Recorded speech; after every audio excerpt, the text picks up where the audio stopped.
Got a real short one for you guys today. You might remember this car, SRX, that we did the carrier bearing on. I think that was the last thing we did to it.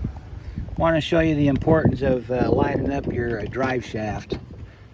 Alright, so this is what a regular bolt looks like. We've all seen them, okay?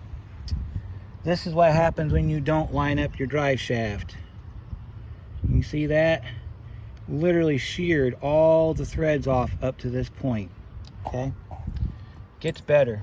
Let me show you the underneath. I got a new bolt for it, by the way.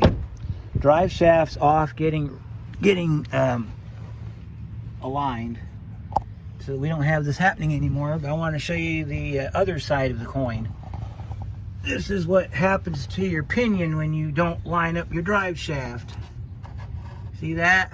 Let's see if I can get you a straighter view of that so you can actually see the damage.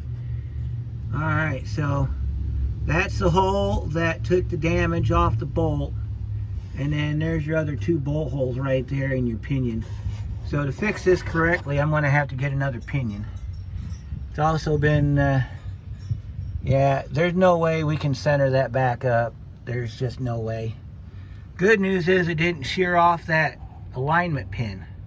Because if it was real bad, it could have snapped that alignment pin off, and then this whole rear diff would have to be torn apart and that whole thing having to be replaced, because that pin right there aids in lining up your drive shaft so that you have one continuous line.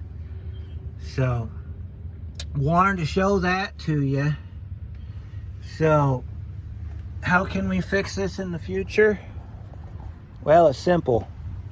Before you take your drive shaft apart, take a chalk marker or a pen or some paint stick, whatever you got, make some marks, okay? Also, photograph everything from one end of the drive shaft to the other.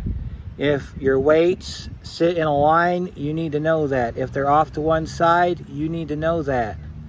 Also, line up on your drive shaft, make a mark from on the pinion side and on the drive shaft side. That way when you put them back in, everything lines up. You should have one continuous line of dots or dashes or whatever you plan to use, and then you won't have this happen to you.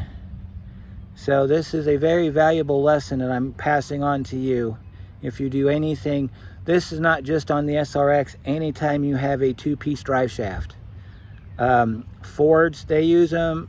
Chevy Silverados have them. Dodges have them. Anything that uses a two-piece drive shaft and you have to separate it to do anything like the carrier bearing, mark it, please. Otherwise you're going to be into deep like I am. This job right now is sitting at about 300, but if something has happened to that drive shaft, it's going to easily surpass $1,000 for a drive shaft. That could have been fixed and done right had I followed protocol.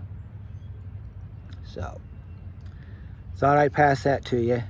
If you want to see the pinion replacement, where I have to replace that pinion, I think it's a pinion flange, comment down below and I'll do a video on the pinion flange replacement in the event you need to do this on your vehicle.